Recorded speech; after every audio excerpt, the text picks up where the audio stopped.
इंसान में कुछ चीज़ें पहले दिन से ही होती हैं जो वक्त गुजरने के साथ सामने आती हैं। जावेद याद की कैफियत भी कुछ ऐसी ही थी। स्कूल के ज़माना में इन्हें इस बात का एहसास हुआ कि वो कुछ लिख सकते हैं, और फिर कॉलेज में पहुंचकर ये एहसास शिद्दत इख्तियार कर गया। और जब ये सिलसिला चला तो फिर आगे ही आगे बढ़ता चला गया। गोया कि शायरी, मजमून नवीसी, कालम नगारी, जासूसी, नावल नगारी, गीत नगारी और अब सफ़रनामा नगारी। इंसान निखरता उसी वक्त है जब उसे ये एहसास हो जाए कि कुदरत ने उसे किन किन नेमतों से नवाजा है।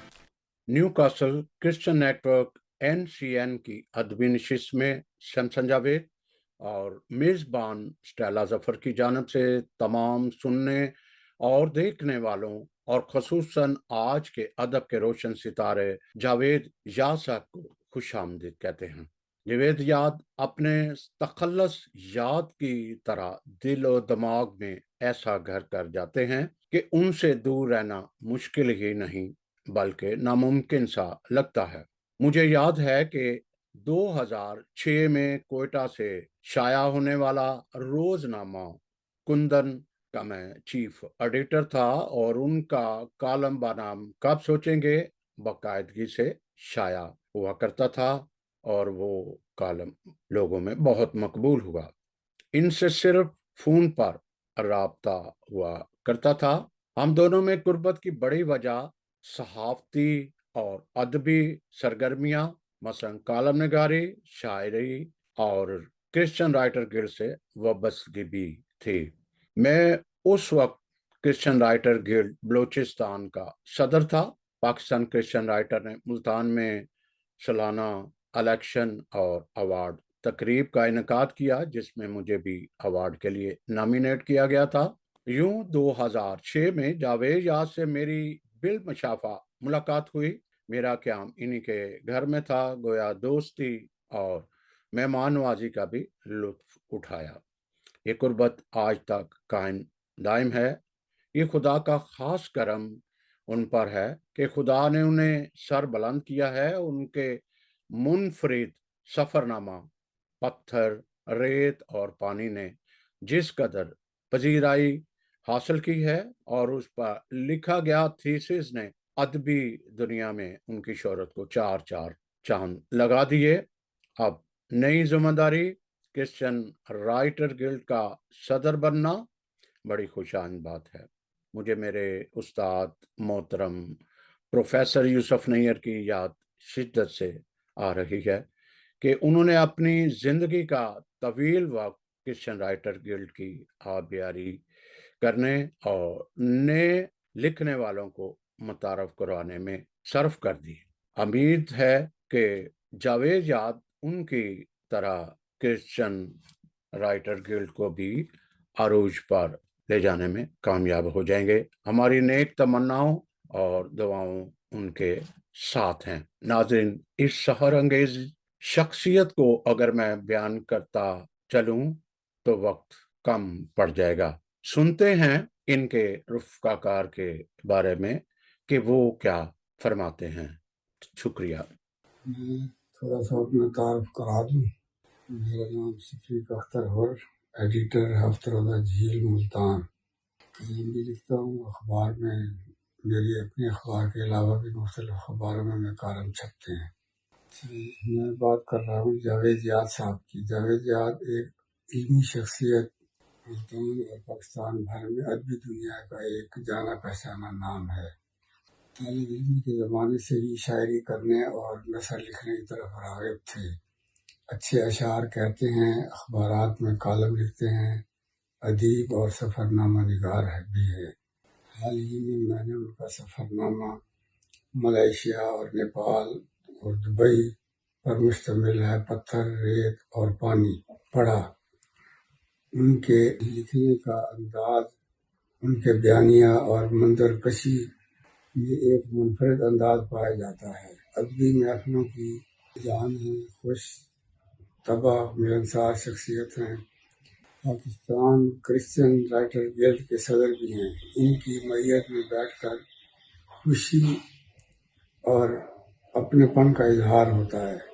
महसूस होता है कि ये किसी अपने के साथ बैठे हुए हैं। मैं दुआ गो हूँ इनके लिए, अल्लाह ताला इन्हें और मज़ीद कामयाबियाँ अता करे। अल्लाह करे ज़ोर कलब और ज़्यादा। पाकिस्तान क्रिश्चियंस राइटर्स गिल्ड के सदर जनाब जावेद याद साहब हमारे उन दोस्तों में से हैं जिनसे जब भी मुलाकात होती है तो कुछ न कुछ नया सीखने का मौका मिलता है। वो ना सिर्फ एक खूबसूरत शायर हैं बल्कि अदीब, कॉलम निगार और सफ़रनामा निगार होने की वजह से हमें उनसे हमेशा राब्ता करने में और उनसे गुफ्तगू करने में कुछ ना कुछ सीखने को मिलता है और फ़िक्र व नज़र के नए ज़ाविये वाह होते हैं। अगर देखा जाए तो फ़िक्री और इल्मी हवाले से वो हमेशा जब भी किसी तकरीब में शरीक होते हैं या तकरीब को मुनक्किद करते हैं तो उनकी शख्सियत की सादगी और उनका हुस्न अखलाक वो सुनने और देखने और मिलने वालों को हमेशा मुतासिर करता है। तो मैं हमेशा उनके लिए दुआगो रहता हूँ। तो खुदाए करीम उन्हें हमेशा शादो आबाद रखे और इल्मी और अदबी हवाले से उन्हें हमेशा मुतहरिक रखे। शुक्रिया। खुदावंद यीशु अल मसीह के अजीम नाम में आप सबको सलाम। वतन अजीज पाकिस्तान में बसने वाले शायरों, अदीबों, दानिश्वरों, सहाफ़ियों की नुमाइंदा तंजीम पाकिस्तान क्रिश्चियन राइटर गिल्ड ने बहुत सोच विचार के बाद ईमान की तनवीर से जागती तहरीरें लिखने वाले जदीद असलूब और मुनफरिद लहजे के माया नाज शायर जनाब जावेद याद साहिब को सदर मुंतखब किया है और उन पर एतमाद और भरोसा किया है कि वो और अपनी क़यादत में पाकिस्तान क्रिश्चियन राइटर गिल्ड को तरक्की की मनाज़िल तय कराएंगे और कराची से पेशावर तक तमाम मसीही लिखारियों को साथ लेकर चलेंगे। आज शाम दिली तौर पे मशहूर हूँ new castle Christian network UK और इस मोतबर प्लेटफॉर्म के रूह रवां और बानी और चेयरमैन जनाब सैमसन जावेद साहब का, जिनकी बदौलत आज मुझे मोहतरम जावेद याद साहिब की शख्सियत और अदबी खिदमात के बारे में इजहार ख्याल का मौका मिल सका। अदबी हलकों में जावेद याद साहिब एक दानिश्वर, अदीब, शायर, गीतकार, कॉलम निगार और सफ़रनामा निगार की हैसियत से जाने जाते हैं। याद साहब से मेरी आशनाई बहुत पुरानी है और ख़ासकर उनकी तसानीफ की बदौलत मुझे उनके ज़ौक़े सुखन और तर्ज़ तहरीर के मुतल्लिक बहुत कुछ जानने का मौका मिल सका। याद साहब हमारे कलम कबीला के मोअज़्ज़ज़ और सीनियर तरीन अहबाब की सफ़े अव्वल से ताल्लुक़ रखते हैं। उनकी नसर और शायरी ने मेरे ज़ौक़े सुखन को एक नई सिमत दी। फासलों और दूरियों की खलीज हमारे रिश्ताए आशनाई में हाइल ना हो सकी। सोशल मीडिया की बदौलत ऑनलाइन प्रोग्राम्स की वसातत से उनसे मेरी मुलाकात रही और उनकी तसानीफ के सिर हासिल मुताले से ये बात वाज़े हुई कि उनका तर्ज़ तहरीर उनकी शख्सियत का परतव है।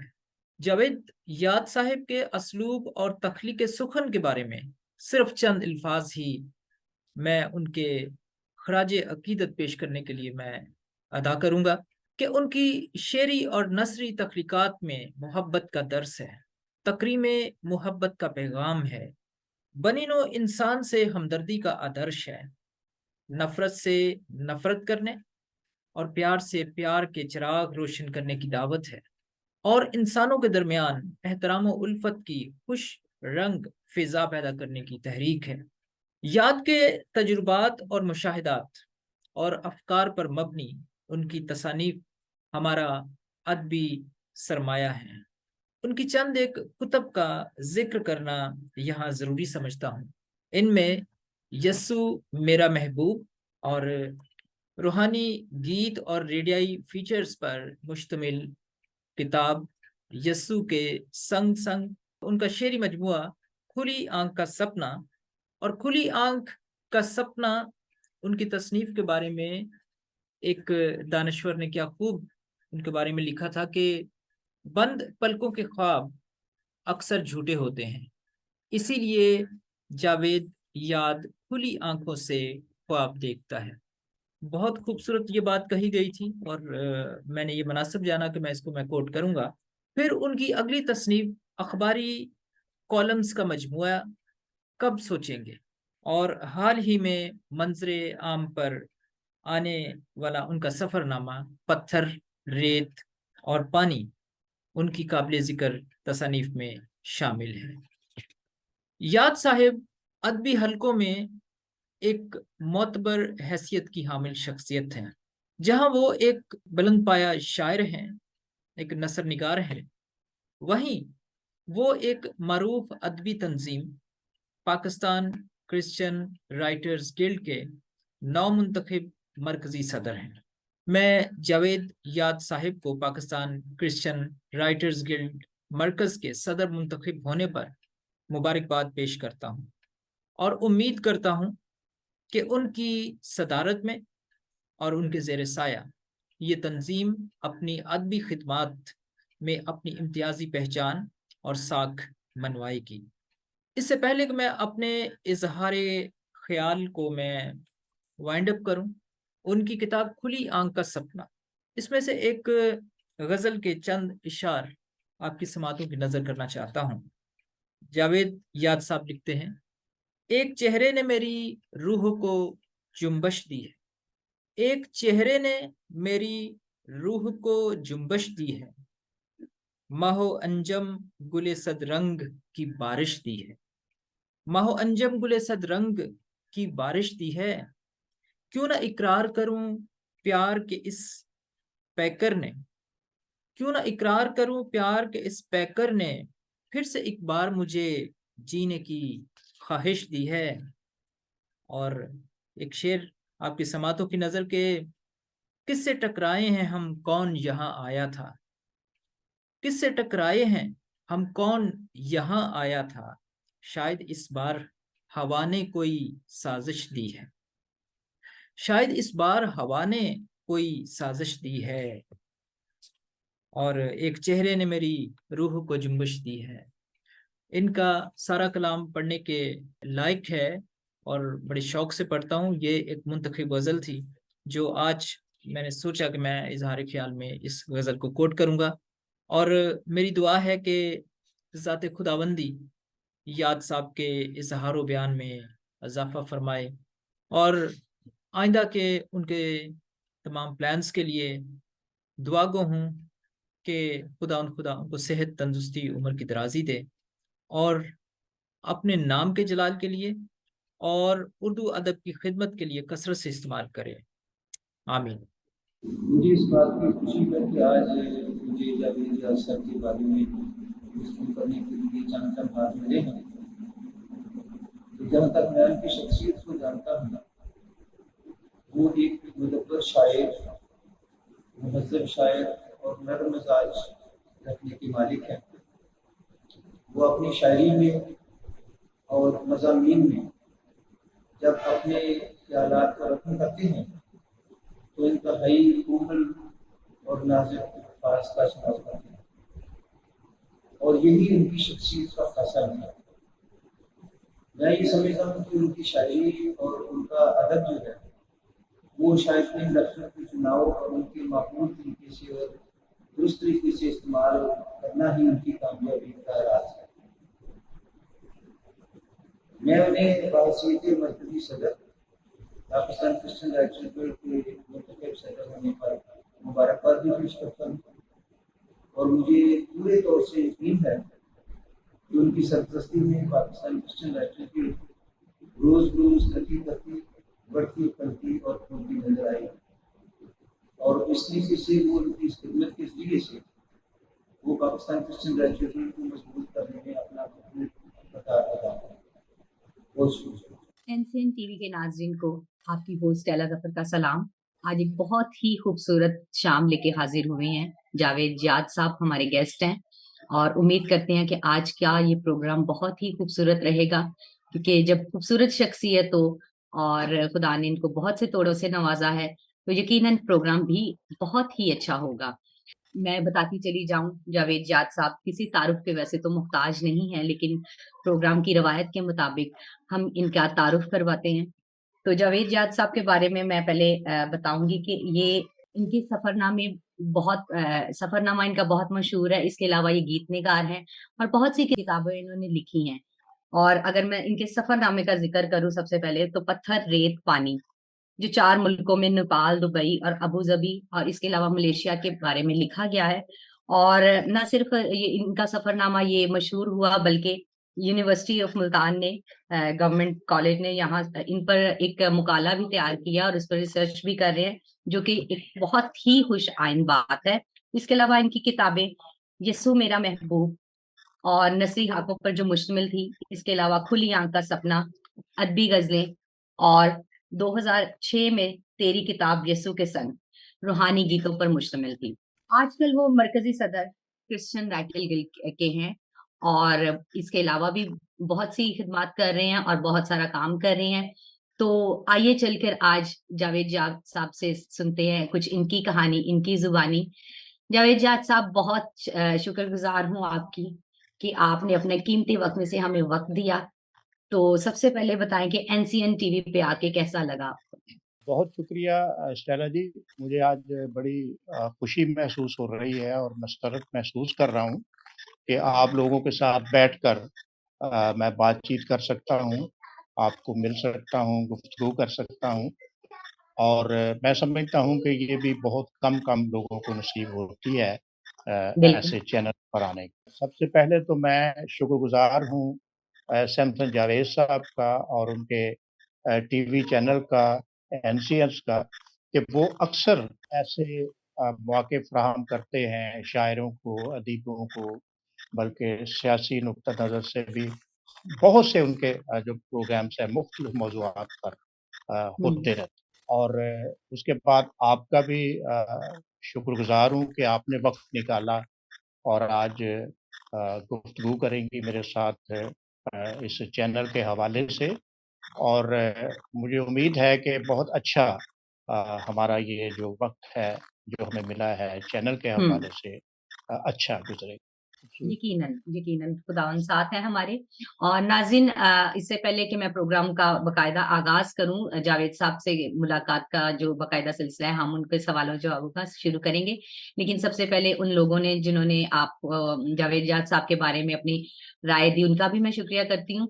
तो जावेद साहब बताइए कि हर राइटर से या शायर से ये सवाल जरूर पूछा जाता है, आपसे भी पूछूंगी कि लिखने का आगाज कब से किया? हादसाती तौर पर ये हुआ या कि कुछ शुरू से प्लान किया था क्या?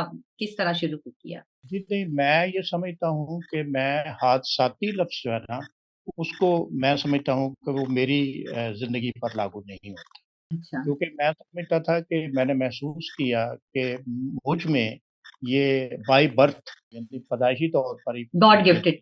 हुँ।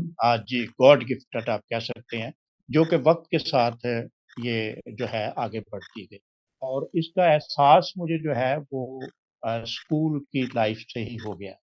जब हुँ। छोटे-छोटे वहाँ पर तकरीरी मुकाबले होते थे और छोटे-छोटे जो फ़ीचर्स ड्रामे होते थे, उसमें मैं शरीक होता था और कुछ उनका लिखा हुआ भी शामिल होता था और कुछ मैं भी उसमें अपना हिस्सा मिलाता था। लेकिन ये जो चीज़ है कॉलेज में जाकर जो है वो परवान चढ़ी। उभर कर सामने आई हुँ। और वहाँ पर जो है कि कुछ ऐसे असातिज़ा मिले जो अदबी हवाले से उनका एक नाम है, डॉक्टर आसिफ हुँ। अनाली बहुत बड़ा नाम है।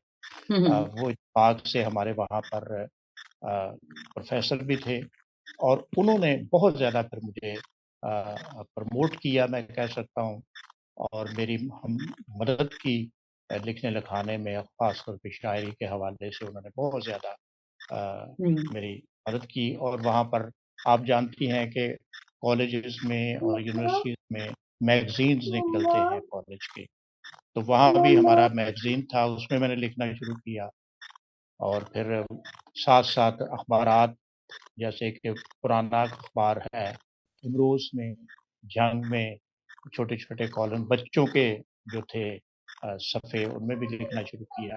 तो ज़्यादा जो है कॉलेज लाइफ़ में जो था ये जो खुदा का दिया हुआ तोड़ा था कहना चाहिए, वो बाहर आया और आगे चलता है। तो ये आपने बहुत सी कुछ गीत भी लिखे, नज़्में भी लिखी, गज़लें भी लिखी, सफ़रनामा भी लिखा। तो इन सब में आपकी जो पसंदीदा सन्फ़ है, वो कौन-सी है? देखिए, जहाँ तक मैं बुनियादी तौर पे अपने आप को शायर तो नहीं कहता, लेकिन शायरी मेरा जो है ना, वो ज़्यादा पसंदीदा मौज़ू है। लेकिन वक़्त के साथ जब मैंने ये सफ़रनामा लिखा, हालाँकि मैंने कॉलम नगारी भी की है, मेरी एक किताब कॉलम नगारी पर भी है, कब सोचेंगे, और गीत नगारी पर भी है। उसके बाद पहली किताब का जो आपने ज़िक्र किया अ, यस्सु मेरा महबूब, मेहरा वो नसरी महबूब। नज़में थीं और साथ ही खाके थे उसमें, हुँ, रेडियाई हुँ, फ़ीचर्स थे। मतलब हुँ, तकरीबन सारी असनाफ़ पर लिखने का मौका मिला। लेकिन मैंने ये महसूस किया कि जब मैंने ये सफ़रनामा लिखा है, तो इसमें मुझे बहुत ज़्यादा पज़ीराई मिली और आप जा समझती हैं इस बात को कि जब लोगों का रिस्पॉन्स मिलता है, हुँ, तो फिर हुँ। बंदा सोचता है कि शायद यही जो है मेरा फ़ील्ड है। बेशक, तो ऐसा ही है। तो कहानी सफ़रनामा है, 4 ममालिक पे है, तो कुछ इसमें जो आपने कुछ चीज़ें बताई हैं, वो थोड़ा-सा नाज़रीन को भी बताएँ। क्यों ख़्याल आया इस सफ़रनामा लिखने का? शुरू से शौक था या अचानक से जब आप डिफरेंट ममालिक में गए, तो आपने सोचा कि चलें ये लिखें? क्योंकि एक लिखारी है ना, तो वो क्या कहते हैं कि है देखने की चीज़ इसे बार-बार देख, अदरवाइज़ तो लोग कहते हैं ना कि सरसरी जहाँ से गुज़रे। मैं आपको बताता हूँ कि आप हैरान होंगी, 1975 में मुझे श्रीलंका जाने का इत्तेफ़ाक हुआ और ये बहुत पुरानी बात है। असल में ये सफ़रनामे का जो ख़्याल था, ये उसी वक़्त शुरू हो गया। लेकिन मैंने उस वक़्त इस तरफ नहीं आया क्योंकि बाद दफ़ा वसाइल नहीं होते और हुँ, बाद दफ़ा वक़्त नहीं होता, क्योंकि मैं बैंक में जॉब करता था, हबीब बैंक में मैंने जॉब किया है। ख़ासा टफ़ टाइम होता है जॉब के हवाले से, बैंक्स हुँ, के हवाले। लेकिन उसके बाद जब मैं यहाँ पर गया हूँ, तो मैंने ये महसूस किया कि बहुत से लोग ऐसे हैं, जिनके पास वसाइल नहीं होते कि वो हुँ, किसी और मुल्क में जा सकें और वहाँ की जो सकाफ़त है, वहाँ पर जो रहन-सहन है, वो हुँ, उसको अ, अपनी आँखों से देख सकें। तो फिर मैं जब यहाँ पर गया हूँ नेपाल में, ख़ास तौर पे नेपाल ने मुझे बड़ा मुतासिर किया, वहाँ के जो हुँ, कल्चर था और वहाँ हुँ, का जो कुदरती हुस्न, नेचुरल हुँ, ब्यूटी जिसे आप कह सकते हैं, उसने बड़ा मुतासिर किया और उसके बाद फिर मलेशिया जब गया, दुबई गया, तो मेरे ज़हन में ये बात आई कि हर बंदा यहाँ नहीं आ सकता। वसाइल की कमी है, टाइम की कमी है, तो चाहिए ये कि इन बातों को कलमबंद किया जाए, ताकि हर शख्स जो है उससे फ़ायदा उठा सके, मुस्तफ़ेज़ हो सके। तो फिर मैं सफ़रनामे की तरफ आया और मैं खुदा का शुक्र करता हूँ इस बात के लिए कि बहुत ज़्यादा पज़ीर है, बहुत ज़्यादा। यानी कि नेपाल के कुदरती हुस्न ने आपको लिखने पे मजबूर किया और नो डाउट कि जब एक सफरनामा लिखा जाता है और जो पढ़ने वाला होता है, अगर सफरनामा अच्छा लिखा गया और बहुत अच्छी तहरीर हो, तो ज़रूर वो भी उसको अपने उसी जगह पर पाता है। जावेद साहब, मैं यहाँ पे राइटर गिल्ड्स के हवाले से बात करना चाहूँगी अभी। जैसे कि जी, जी। आपने आजकल इसकी भी ज़िम्मेदारी अपने कंधों पर ली है। तो इसके बारे में बताएँ, ये क्या तंज़ीम है राइटर्स के लिए, क्रिश्चियन राइटर्स के लिए ये क्या करती है? और मज़ीद जब आप इसके मरकज़ी सदर बने हैं, तो क्या चेंजिंग्स हैं या क्या आगे इसमें करेंगे जो राइटर्स के लिए मुफ़ीद हो? देखें जी, जहाँ तक चेंजिंग की बात है, क्योंकि अभी सिर्फ़ 1 महीना हुआ है मुझे, 1 माह हुआ है ये हुँ, मनसब जो मुझे अच्छा, मिला है, जॉइन ये किए हुए। ज़िम्मेदारी जो मुझे मिली है। हाँ जी, हुँ, क्योंकि हमारी ये एक एनुअल कॉन्फ्रेंस होती है हर साल हुँ, और ये अभी सितंबर में हुई है, 17 सितंबर को हुँ, और हुँ, लेकिन मैं ये महसूस करता हूँ कि बहुत ज़्यादा इसमें काम करने की ज़रूरत है। पहले जो हमारे हुँ, लोग थे, यानी मैं कुछ ज़िक्र भी करना चाहूँगा कि हुँ, इसकी जो तारीख़ है उसमें आप देखें कि गुलज़ार कुफ़ा चौधरी साहब थे, प्रोफेसर यूसुफ नैयर थे, उमर हयात उमर थे। ये सारे वो नाम हैं जो जिन्होंने बहुत ज़्यादा काम किया, लिखने के हवाले से और लिखारियों के। और फिर वक़्त के साथ-साथ चेंज आई फिर उसमें यूसुफ नाज साहब उसमें आए और आसिफ इमरान साहब आए और ये वो लोग हैं जिन्होंने बड़ा इसके लिए काम किया।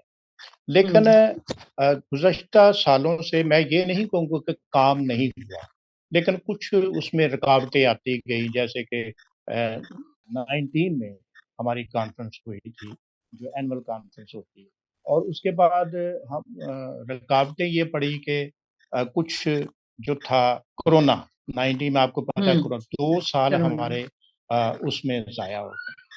अच्छा उसके बाद सारी 2 दफ़ा एक्टिविटीज बंद हो गई हाँ जी। थी।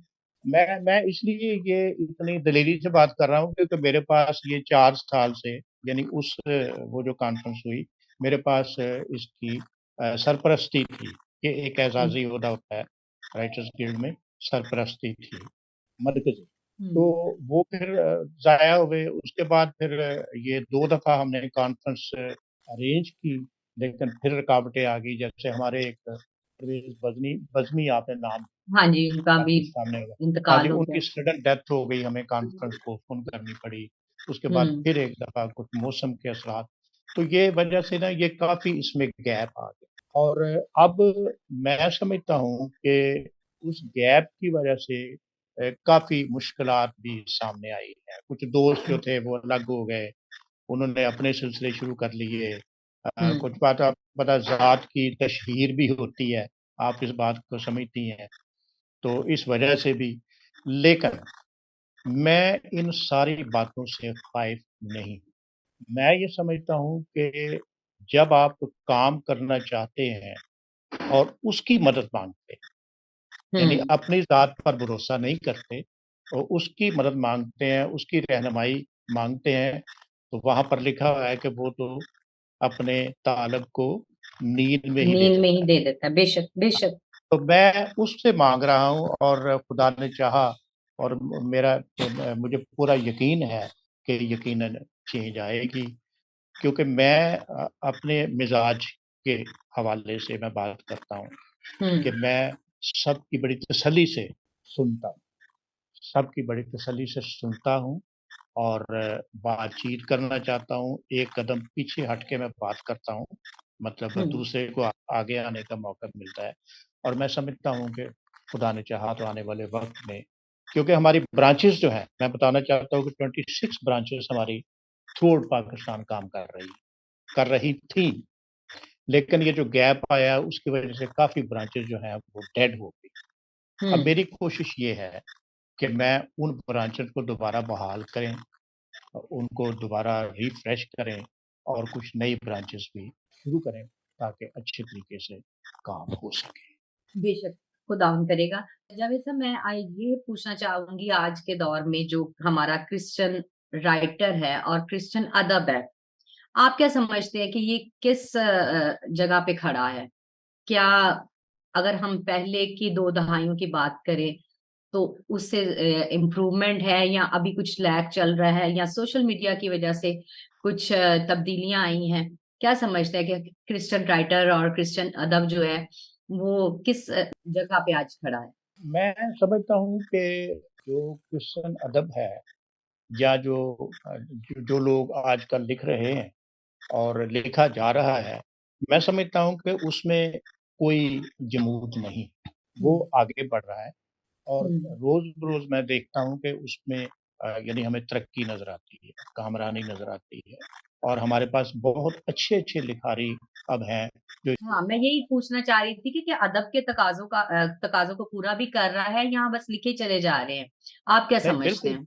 नहीं मैं हुँ, ये समझता हूँ कि बिल्कुल पूरा किया जा रहा है और हुँ, अभी जो अदब तख्लीक हो रहा है क्योंकि हुँ, मैं अगर ये बात करूँ तो उसमें मैं भी शामिल हूँ, ठीक है ना जी? तो मतलब ये है कि मैं ये समझता हूँ कि बहुत अच्छा अदब तख्लीक हो रहा है हुँ, लेकिन मैं सिर्फ़ एक बात जो है ना वो करना चाहता हूँ कि हमारे बहुत कई अच्छे-अच्छे लिखारी हैं, हुँ। लेकिन वो अपनी शिनाख्त नहीं कर पाते। इसकी क्या वजह है? वो समझते हैं वो समझते हैं कि शायद हम जो चंद मारूफ नाम हैं, अगर हम्म हम उनके साथ रहेंगे या हम्म उनके साथ-साथ चलेंगे या उनके पीछे चलेंगे, तो शायद हम ज़्यादा प्रमोशन पॉपुलर हम्म ज़्यादा प्रमोट हों। हम्म लेकिन मैं समझता हूँ कि ये बात नहीं, हमें हम्म, चाहिए कि हम अपनी शनाख्त खुद खुद बनाने बनाए की को बेशक मैं ये कमी ज़रूर महसूस करता हूँ, लेकिन लिखने में हमारे पास बड़े अच्छे-अच्छे अब नाम हैं। आसिफ़ हम्म इमरान साहब अफ़साना बहुत अच्छा लिख रहे हैं। जी हम्म बेगौरी साहब जो हैं वो मतलब नावल निगारी बहुत अच्छी कर रहे हैं। उसके हम्म, बाद हमारे पास आसनात कमल हैं। हाँ बहुत उसके अच्छा बाद काम कर रही हैं जी, जी, बिल्कुल बहुत अच्छा वो लिखती हैं विक्टोरिया और साहिबा उसके है अलावा ये विक्टोरिया पैट्रिक खैर उनका तो जी मतलब मैं ज़ुबान से कुछ कह ही नहीं सकता उनके बारे में।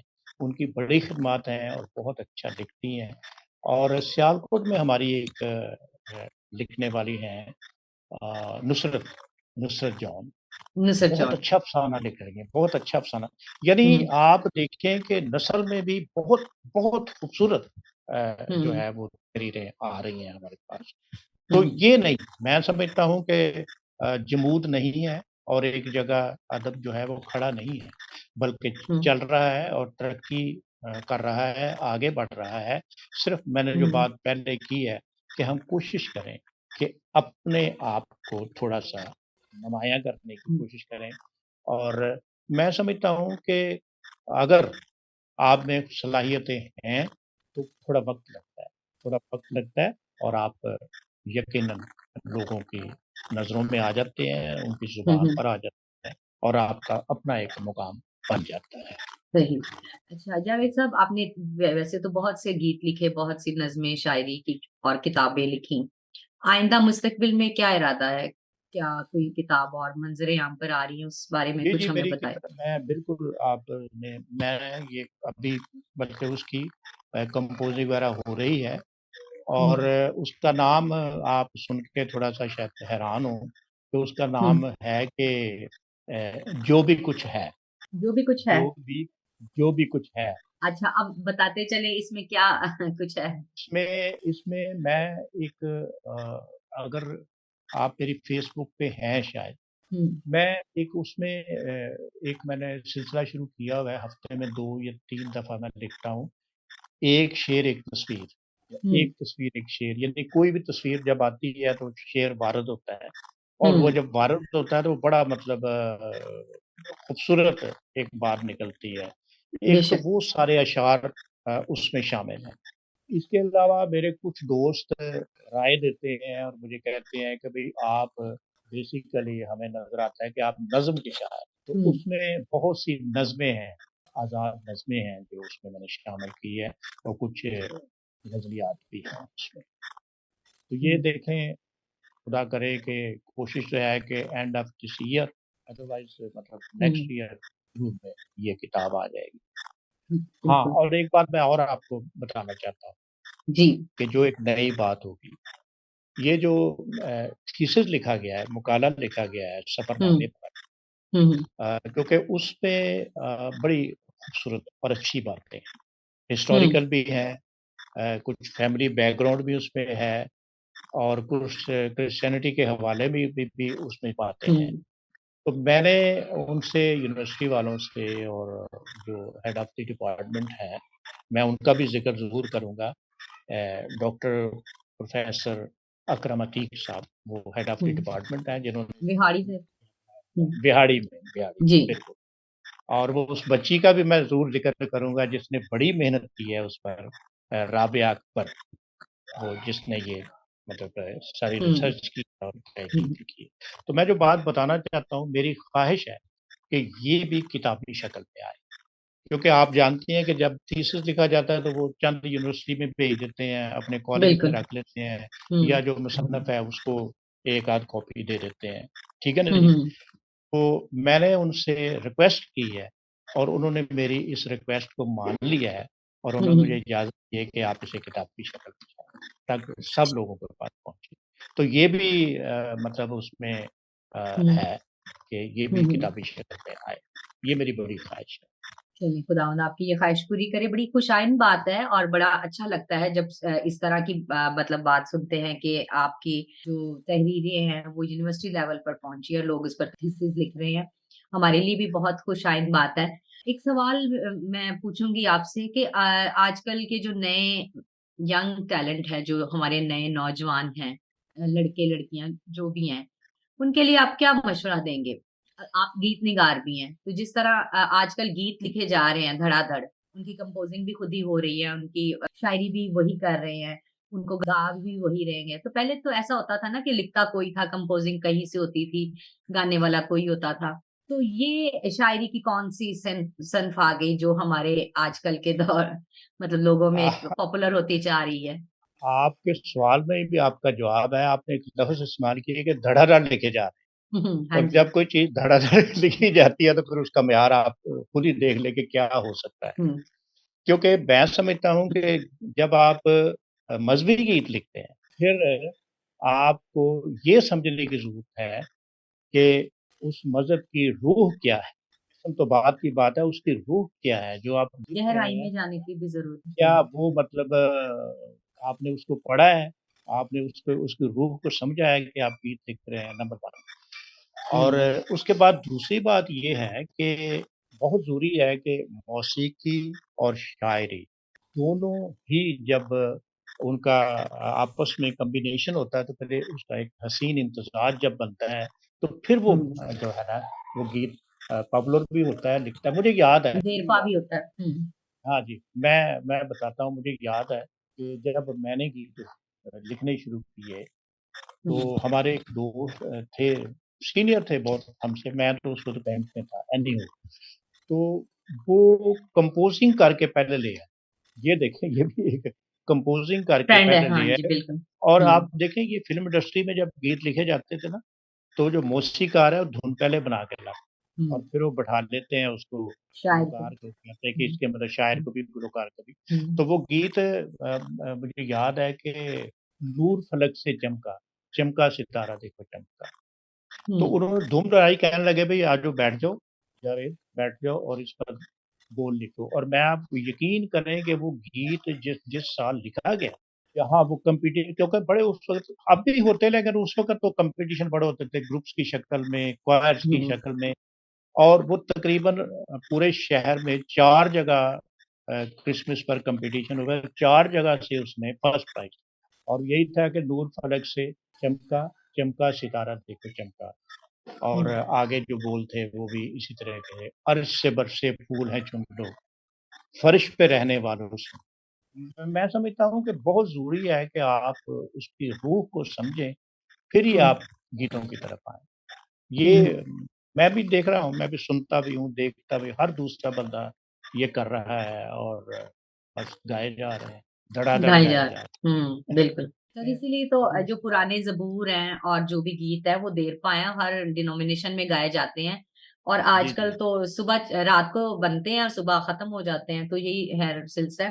इसलिए तो नए लिखने वालों के लिए आप अब जैसे देखें ना उस्ताज़ा जब केआर हुँ, ज़िया साहब मैं अक्सर केआर ज़िया साहब को बड़ी अकीदत के लिए आता और ज़बूरों के हवाले से लेकर हुँ, हुँ, शहबाज साहब उन्होंने तो जो कर दिया है, मेरा नहीं हुँ, ख्याल हुँ, कि कोई और कर सकेगा, आने वाले वक़्त बिल्कुल। में भी बिल्कुल, बिल्कुल भी नहीं कर ऐसा ही है। सकेगा, हुँ, उन्होंने जो कुछ कर दिया है हुँ, और हुँ, केआर जैसा देखिए ना मतलब वो 50-50 साल पहले गीत हम गीत की बात कर रहे हैं ना, तो हुँ, 50-50 साल बाद पहले उन्होंने गीत लिखे हैं और हम आप भी जब आता है, ज़िंदा है अब और ज़िंदा रहेगा।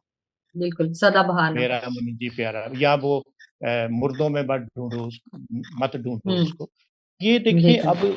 अब भी गीत हालाँकि ज़बूर तो चलो ठीक है, हमने गाने ही गाने हैं, क्योंकि हमारे उसमें भी हुँ, चलता है सिलसिला, लेकिन ये हुँ, गीत जिन्होंने लिख दिए हैं, कमाल कर दिए। बेशक, हाँ, ऐसा। अच्छा जब ऐसा बातें तो होती रहेंगी, तो आप आए हैं तो हमारे नाज़रीन को क्या सुनाएँगे आज? कोई अपना कलाम जो आप हमें सुनाना चाहें? वैसे मैं इस बात के लिए मेंटली प्रिपेयर नहीं था, लेकिन चलें मैं देखता हूँ कोई चीज़ आपको मैं सुनाता हूँ। हुँ, मैं आपको अपनी जो मेरी पहली किताब थी, यस्सु मेरा महबूब हुँ, और ये वो किताब है जिसने मुझे बड़ी शोहरत दी, खुदा का शुक्र है। मतलब हुँ, बड़ी सरफ़राज़ी दी, इज़्ज़त दी और जहाँ भी मेरा तारुफ होता है वो इस किताब का ज़रूर ज़िक्र होता है। चाहे वो मतलब अदबी हवाले से कोई हो या मज़हबी हवाले से हो, जहाँ भी इसका ज़िक्र ज़रूर होता है। तो इसकी पहली एक नज़्म मैं आपको सुनाता हूँ।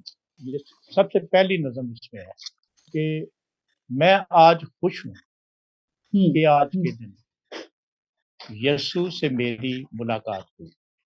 वाह, मैं आज खुश हूँ खुश हूँ कि आज के दिन यीशु यीशु से से मेरी मुलाकात होगी। हाँ, उसने मुझसे वादा किया है। हाँ, उसने हाँ उसने मुझसे मुझसे वादा वादा किया है, किया है। मैं इन जगहों पर तुमसे मिलूँ। क्या बात।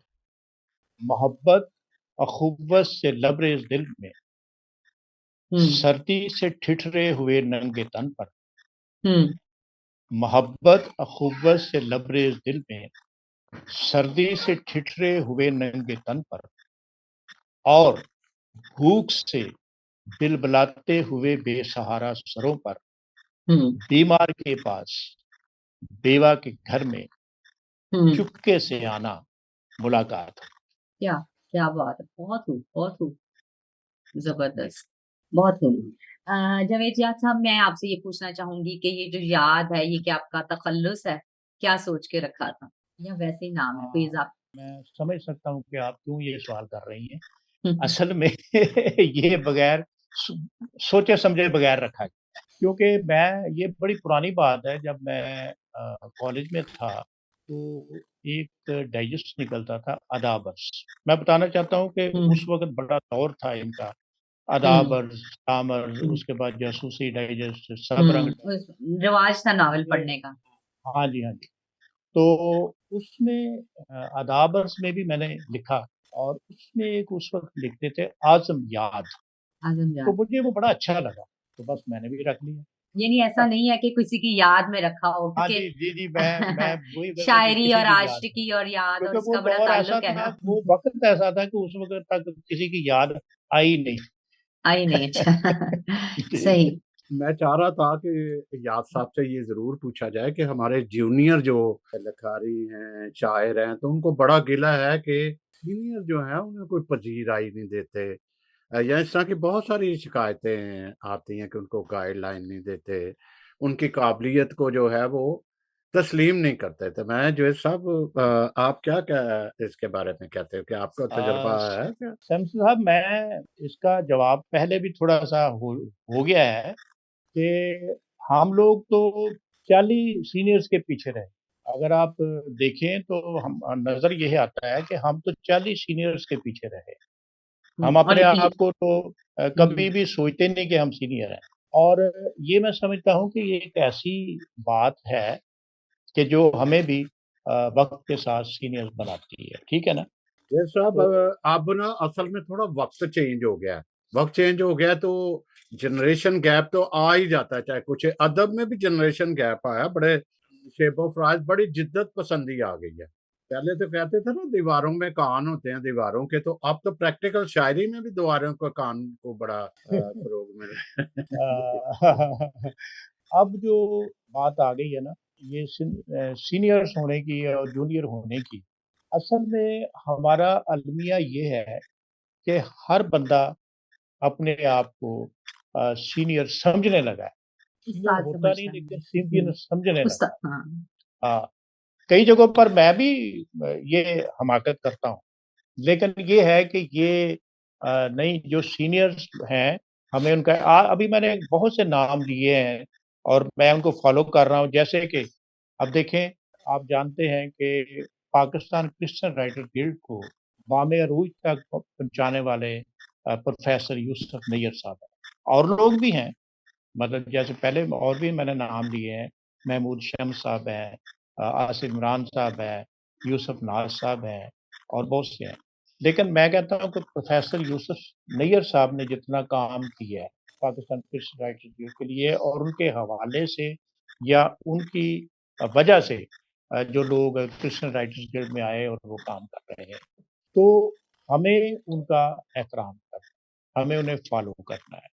और जब अब मेरे पास खुदा का शुक्र है इस राइटर्स गिल्ड की जो क़यादत आई है, तो मेरी कोशिश है कि मैं उन लोगों को पालूँ, उन सीनियर्स को कभी ना भूलूँ और उनका जो काम है, उन्होंने जो काम किया है, हमें हमेशा उसको याद रखने की। और जब हम याद रखेंगे, तो फिर हमें भी शायद किसी वक़्त, किसी मोड़ पर, किसी जगह लोग हमें भी याद रखें।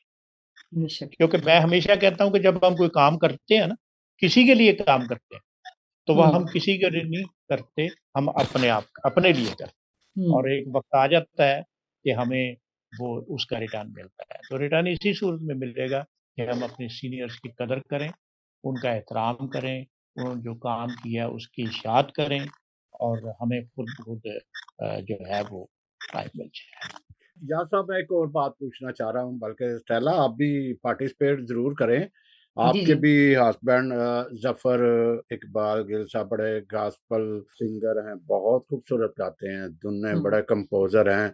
हुँ, फिर उन्होंने भी एक मूवमेंट चलाई कि जो गैर मयारी हमारी शायरी है। गॉस्पेल सिंगिंग में शायरी आ गई है, उसको रोका जाए। अब अमीन आदिल सर। अमीन साहब ने भी कोई ऑर्गेनाइज़ेशन शुरू की है कि इस तरह से वो रोका जाए, तो किस तरीके से ये अच्छी मयारी शायरी आ सकती है, दोनों ही पार्टिसिपेट करें। मैं पस पर्दा कुछ महसूस करता हूँ, तो आप दोनों से भी करता हूँ बात कि क्या इसकी वजूहात क्या हैं? कोई ऐसा रोका जा रहा है कोई?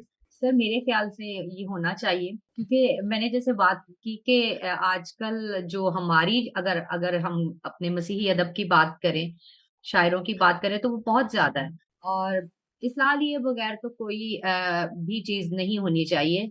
लेकिन आजकल के कुछ यंगस्टर्स हैं जो कि समझते हैं कि शायद हम आजकल के जो शायरी के तकाज़े हैं वो डिफरेंट हो गए हैं। जैसे अब उनको ना तो शायरी की क्या कहते हैं ना सर पैर का नहीं पता और वो लिखते चले जा रहे हैं।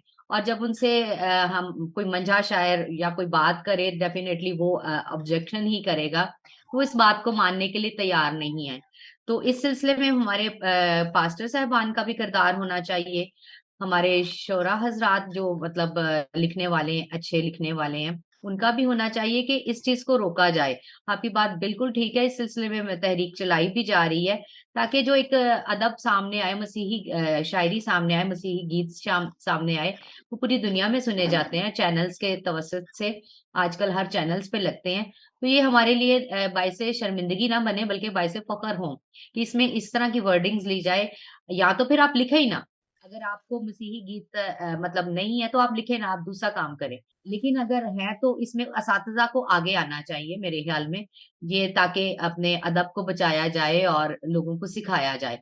क्योंकि एक ट्रेंड चल पड़ता है कि एक किसी एक चीज़ पर जो लिखा जाता है फिर उसी चीज़ पे आगे लिखा जाता है और सीज़नल बड़े होते हैं। लाइक क्रिसमस सीज़न आ गया तो उस पे सबने चटनी पे ही लिखा, उसके अलावा कोई टॉपिक नहीं होता जी, और वो बस हाँ, जावेद साहब आपकी बड़ी ज़िम्मेदारी इस वक़्त बढ़ती है कि एक हाँ, क्योंकि क्रिश्चियन आप writer Christian guild, writer guild के जिसमें बड़े शोरा, अदीब सब बहुत नामी-गिरामी लोग हैं। तो आप कैसे इसको देखेंगे या कुछ करेंगे? ये सच कह रही हैं स्टेला के बहुत सारे पादरी धुन भी खुद ही बनाते हैं, शायरी भी खुद ही कर लेते हैं, काफ़िया रदीफ़ को खुद ही फिट भी कर लेते हैं बड़े खूबसूरती से। तो आप कैसे रोकेंगे इस, या रोकेंगे या आप क्या सोचते मशवरा हैं? देना चाहिए। हाँ जी, हाँ जी।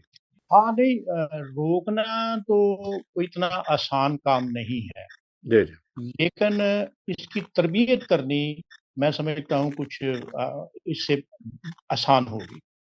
और इसमें मैं समझता हूँ कि ज़्यादा जो हमारे साथ ताअवन कर सकते हैं ना, मैं समझता हूँ कि वो चर्चेज़ हैं और और पादरी चैनल्स साहबान। चैनल्स भी हैं। हाँ चैनल्स उस जी, गीत को चलाए ही ना। मैं आपको अरे बताता स्टेला, हूँ। आपने स्टेला जी बहुत मैं सारे आपको चैनल उनके अपने भी हैं, और हुँ, फिर ज़ाहिर है कि महँगी कितनी, वीडियोज़ 70,000 बनी या हाँ जी, इतना कोई कौन ऐसा ही है। लगाएगा, करेगा प्रोडक्शन, हुँ, बड़ी महँगी प्रोडक्शन है, सब बिल्कुल। कुछ। और हमारे अ, इंस्टीट्यूट भी जी, जी जुएल साहब, सैमसन सॉरी। साहब मुझे इजाज़त दीजिए, मैं जी, जी, जी, थोड़ा-सा इस बात जी। में जाना चाहता हूँ। ये जो है ना ये सिलसिला ये चलेगा। ये चैनल से गीत आने और हर साल द 50-50 गीत नए आ जाने और लिखना, करना, कराना ये चलेगा। लेकिन एक बात आपने नोट की है कि ये गीत एक सीज़न आता है, दूसरे सीज़न पता नहीं चलता चले कहाँ गए। जाते हैं, बिल्कुल ऐसा ही है, तो देर एक पा नहीं वक़्त है। आएगा कि ये लिखने वाले भी थक जाएँगे। मैं समझूँगा कि ये थक जाएँगे और एक वक़्त आएगा कि ये सिलसिला कम होता जाएगा और वही चंद गीत रहेंगे जो कि वाक़ई किसी रूह के साथ लिखे जाते हैं। हुँ, बाकी ये है बिल्कुल। कि जहाँ तक क्रिश्चियन राइटर्स गिल्ड की बात है, मेरे ज़हन में ये बात बिल्कुल है और मैं समझता हूँ कि इसके लिए हमारा प्रोग्राम ये है कि हम रूट से काम शुरू करें, रूट से। और ये तभी हम इसमें कामयाब होंगे कि वो हम इनके चर्चेस के जो हमारे हैं रहनुमा, उनको साथ मिला के तो हम ये काम करेंगे और बहुत जल्द आप ये ऐसी खबरें सुनेंगे कि हमने सेमिनार्स किए हैं, हमने ऐसी नशिस्तें रखी हैं, ऐसे लोगों को बुलाया है जो इल्म अरूज को जानते हैं। मैं आदिल अमीन साहब का ज़िक्र करना चाहता हूँ। आदिल अमीन साहब के पास अल्लाह का शुक्र है बड़ा इल्म है। अगर उन्होंने ये कोई सिलसिला शुरू किया है, तो यकीनन उसमें कामयाबी होगी।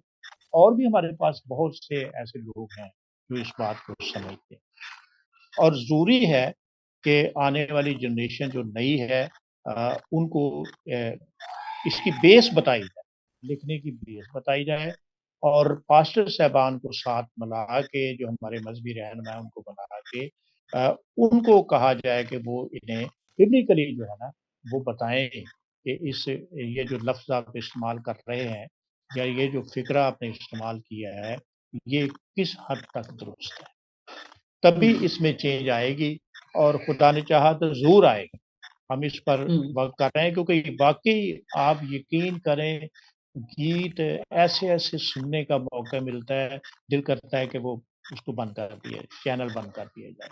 सर मैं ये पूछना चाह रही थी कि जिस तरह के आजकल हमारे गीत वर्शिपर्स गा रहे हैं ये, वो गीत तो फेमस हो जाते हैं, गुलकार भी फेमस हो जाता है, लेकिन शायर कहीं पीछे छुप जाता है।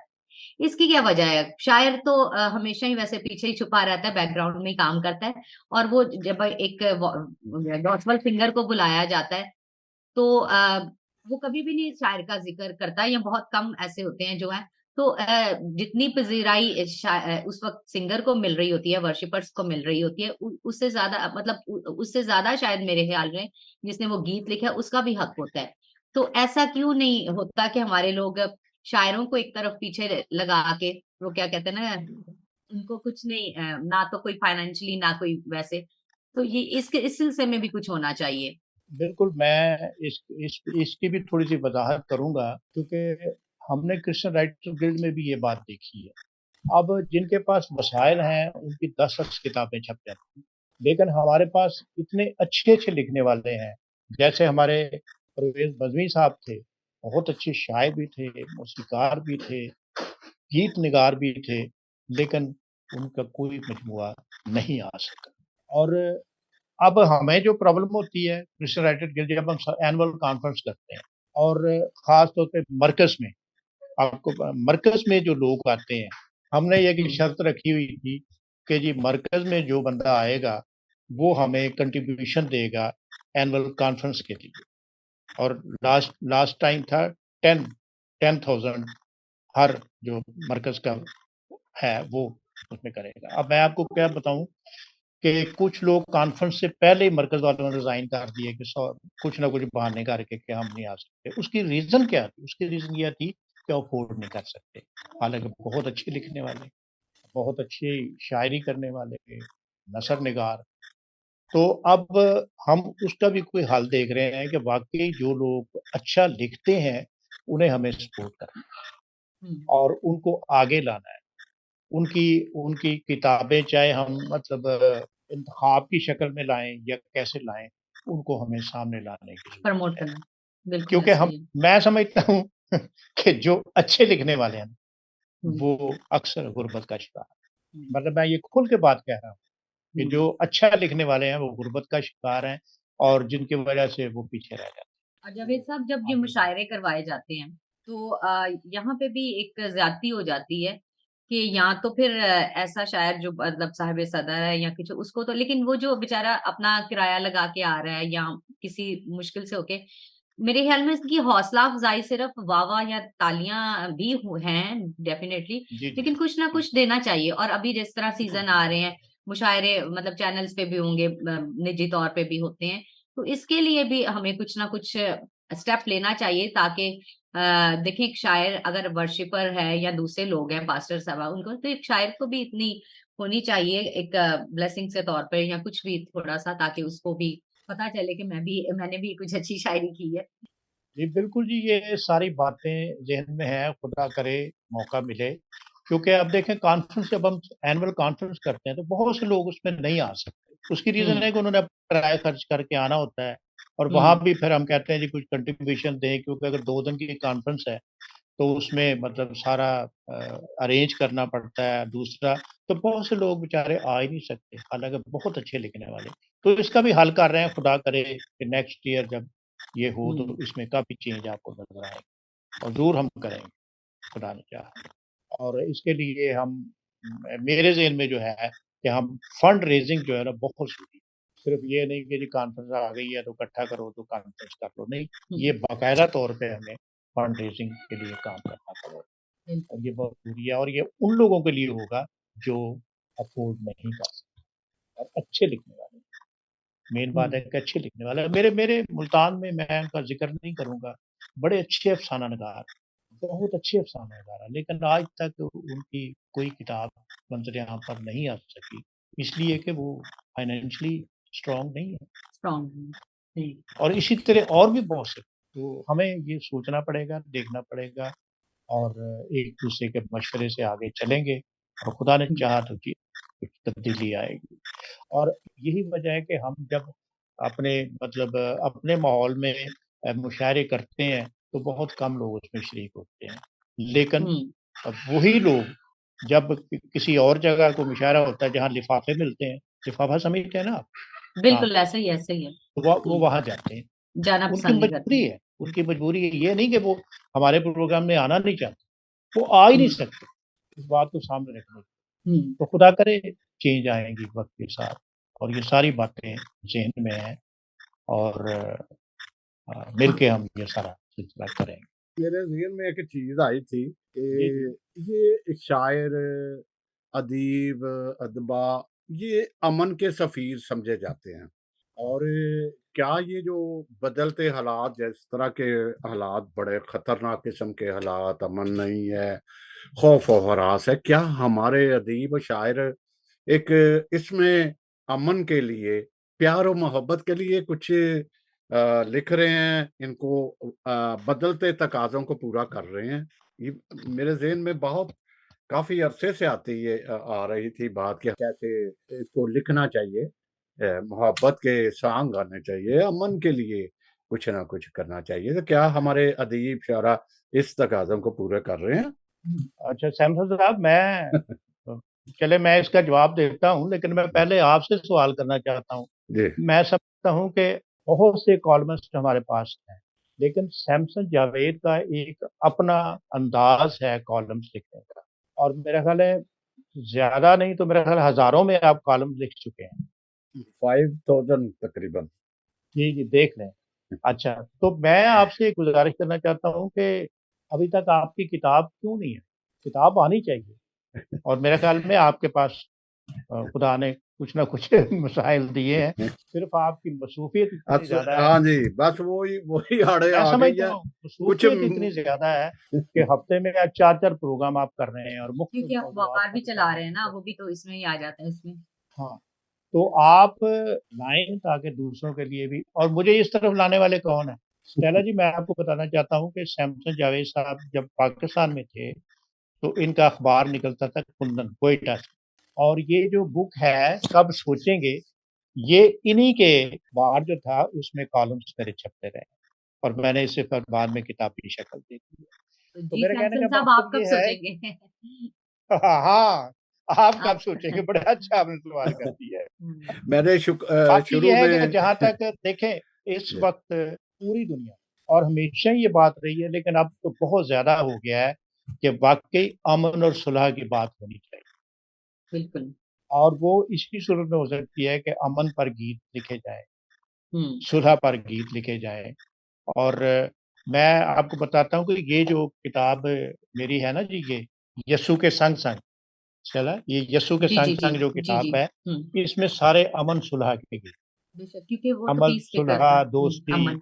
बच्चों के हुँ, हवाले से गीत है, सारा हुँ, तो ये अमन-सुलह की बात तो मैं कहता हूँ, जहाँ भी आप उठें, बैठें, चलें-फिरें, आपकी हुँ, ज़ुबान से अमन-सुलह की बात चाहिए हुँ। और ज़रूर होनी चाहिए। जी, क्या शायद कहते सर थे आप? एक हसास तबीयत का मालिक होता है ना, तो वो जो भी देखता है फीलिंग्स वो हम मेरे जैसे जो है वो उल्टे-सीधे अल्फाज में कर देते हैं। तो पिछले दिनों भी इस तरह का कोई वाकया हुआ तो बड़ा अफ़सोस था। लेकिन खुदा का शुक्र है इस नहज पे नहीं गया जिस तरह अब चल रहा है। तो एक जी, जी। आपकी इजाज़त से एक छोटा-सा शेर था, बस ऐसे ही मैंने लिख दिया और फ़ेसबुक पे डाल दिया सिर्फ़ इसलिए कि जो लोग पढ़ेंगे वो वही बात है कि हमने अपना किरदार निभाना है, हर बंदे को अपनी-अपनी जगह पे रह के। हुँ, कि हुँ, हुँ। खुदा की मोहब्बत का लेके संदेश, खुदा की मोहब्बत का लेके संदेश, हुँ, हुँ। आओ लोगों अमन की बात करें। अब ये छोटी-सी बात थी लेकिन ये समझने वाले समझ जाते हैं, तो बेशक हमें भी अपने-अपने और इसी तरह जैसे अभी रिसेंटली जड़ावाला वाकया हुआ है, तो हमारे शायरों ने बहुत अच्छा लिखा है। जावेद जी, जी।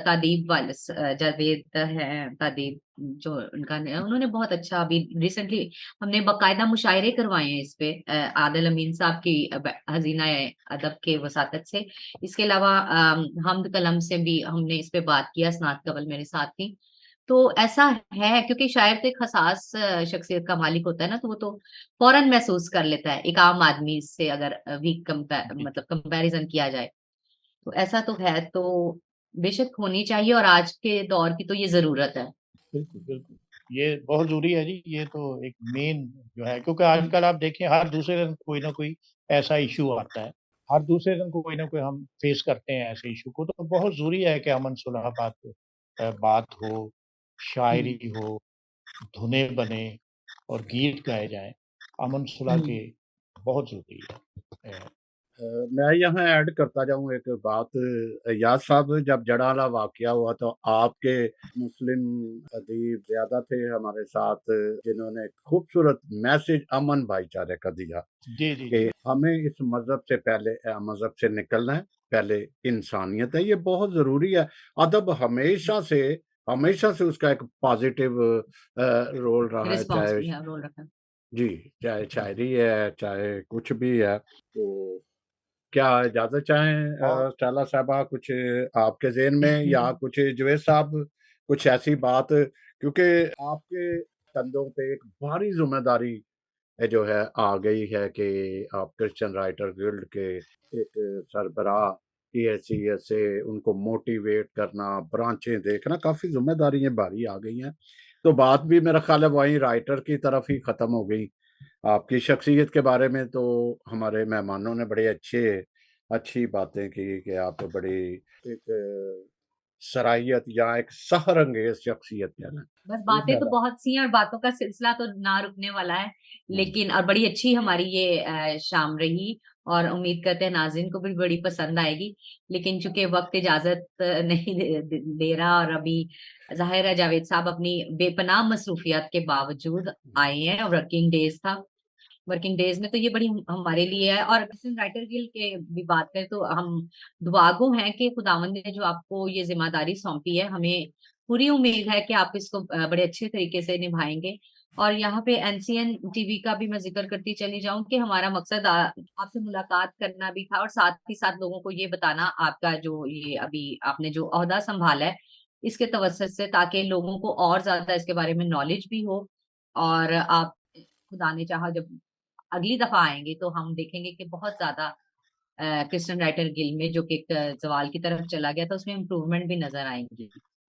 तो ये बहुत अच्छा है शुक्रिया कि जी सच और हुँ, आपकी दुआओं की ज़रूरत होगी मुझे और जी, ज़रूर। खुदा ने चाहा कि चेंज आप देखेंगे। आप चेंज देखेंगे और आमीन। बहुत थोड़े अरसे में चेंज देखेंगे। हुँ, ये जी, जी। बहुत सारे मैंने लोग, मुझे तो बड़ा तजुर्बा होता है कि मैं फ़ील भी करता हूँ, बहुत सारे हमारे शायरा शायरा और शायर भी दोनों दोनों किसी को लाइक ही नहीं करते। बहुत सारे एग्ज़ाम्पल्स ऐसी हैं हाँ, कि ये वो तो है। लाइक ही नहीं करते किसी को, हुँ, तो किसी का कमेंट्स ही नहीं देती। ये अच्छी बात तो नहीं मेरा ख़्याल है। एक बल्कि मेरे साथ नाराज़ भी हो गया जब आपको लाइक करता है, कोई भी लाइक करता है तो आपका उसको थैंक करना ज़रूरी होता है। या ये बहुत ज़रूरी है कि हम किसी यानी को अदब में अदब का ख्याल रखना चाहिए। जी, और एनकरेजमेंट होती है कि कोई कैसे लिखता है तो आप उसको एनकरेज करो। ओके, ये सारा ऐसे चलेगा तो एक सैमसन साहब, एक छोटी-सी बात ये आप जो बात कर रहे हैं ना, मेरे ज़हन में आ गई है और ये कर देनी चाहिए हुँ, कि आजकल असल में ना शख्सियत परस्ती बहुत ज़्यादा हो गई है। अपनी शख्सियत से प्यार करना, अपनी ज़ात से प्यार करना ये बहुत ज़्यादा हो गया है। मुझे ये हर याद है फील्ड में। जब मेरी पहली किताब छपी यस्सु मेरा महबूब, तो मैं एक फंक्शन में बैठा हुआ था सामने फ्रंट उस पे, तो एक बच्ची मुझे याद है आज भी, तकरीबन 17-18 साल की बच्ची, वो आई मेरे पास और मैं बैठा हुआ था तो वो नीचे ही बैठ गई ना, घुटनों के बल बैठ के तो मुझे कहने लगी कि सर, मैंने आपकी किताब यस्सु मेरा महबूब पढ़ी है, जिसमें बड़ी अच्छी-अच्छी बातें हैं। लेकिन आज अभी मुझे कोई अच्छी बात बता। मैंने उसे कहा, बेटी एक बात ज़हन में रख कि हमेशा यस्सु की शख्सियत से प्यार कर, तो तुम्हारी शख्सियत जो है खुद ब खुद उभरती जाए। और मैं समझता हूँ कि जब हम उसकी शख्सियत से प्यार करते हैं, तो हमारी शख्सियत खुद ब खुद उभरती है। अगर हम अपनी शख्सियत से प्यार करके उभरने की कोशिश करते हैं, तो हम उभरते नहीं बल्कि हम गिरते हैं, डूबते हैं। तो यही थोड़ी-सी आजकल कमी है कि हर दूसरा बंदा, और यही वजह है कि खल्फ़शार बहुत ज़्यादा हैं और नाराज़गियाँ बहुत ज़्यादा हैं और एक अच्छी बड़ी तंज़ीम को छोड़ के लोग अलग हो जाते हैं, सिर्फ़ ये है कि अपनी शख्सियत परस्ती की वजह से।